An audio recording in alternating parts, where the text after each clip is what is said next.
Hi everyone, Anthony Rubtano here, the internet's busiest music nerd. And rap is emo, hip-hop's sensitive new wave. Over the past couple of years, I've noticed that there has been a growing flood of artists and also a demand for these artists in the rap community that are really emotional. Guys like the late Lil Peep and XXXTentacion. There's also Juice WRLD, who is super hot right now and explores a lot of themes of relationships and sadness and heartbreak in his music. Also have to shout out Trippie Redd for his new LP, on which there are tracks where he is literally singing with these nasally, whiny, emo-style vocals over, like, just guitar tracks. Also want to shout out Goth Boy Clique, and though I wouldn't necessarily connect these artists directly to this new flood of emo influence in hip-hop, I do see a similar sense of angst and insecurity and sensitivity in the music of artists like Brockhampton and Post Malone too. And also on top of it, what the hell is Lil Uzi's EXO tour life if not an emo anthem waiting to get out? I mean, have you heard that Fame on Fire cover? Now look, sadness, insecurity, angst, emotion in hip-hop in general is nothing new altogether. And the roots of what we're seeing today can be traced back to some emotional anomalies in the genre in the 80s and 90s, or to even larger artists who would hit it big in the 2000s like Drake and Kanye West. Also, shout out to Kid Cudi and Atmosphere, because they were on that emotional shit too. And all those bad bands who put emo and rap music together on MySpace. But the thing about Drake and Kanye is that the way that they portrayed themselves in their music, the way that they kind of exposed their vulnerabilities and went a lot deeper emotionally than a lot of other of their contemporaries did, that's what made them unique. That's what made them stand out. These days, Kanye and Drake, they're kind of the tea bags that got dropped into the water, soaked into the culture, and changed the tone. The sensitivity and the emotional potency that they have put in their songs has almost become the standard thanks to this new wave of hyper-emotional rappers/singers.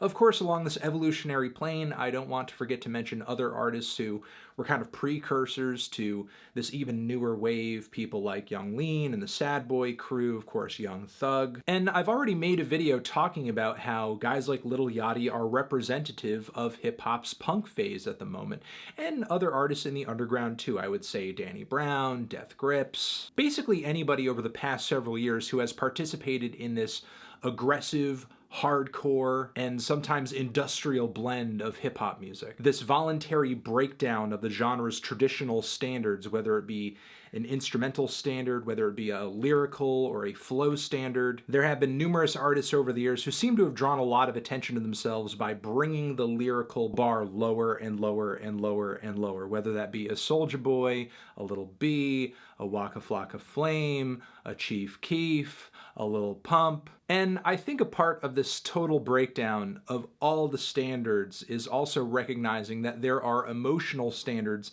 set in place too, not just technical ones. The artists who I mentioned early on in the video, I think, are consciously or subconsciously realizing that and throwing out this need to adhere to these usually macho and stoic and super masculine themes that typically turn up in hip-hop lyrics. I'm not seeing an all-out abandonment of this stuff though. I think it will be a while before that even happens. But it's clear that you do have a new young crop of artists and listeners who are exploring other emotional avenues, like a very young teenage angst. And truth be told, I do find it kind of refreshing, even if some of the music from the artists I mentioned early on I have found to be kind of lackluster. And I do wonder how long will it take for this trend, if it does rise to the top, to just become another self-centered cash cow like pop emo was about 10 or 15 years ago. Because a lot of this, while it is refreshing and new, can easily be boiled down to a very predictable formula, which one male rapper after another will have no problem copying and pasting over,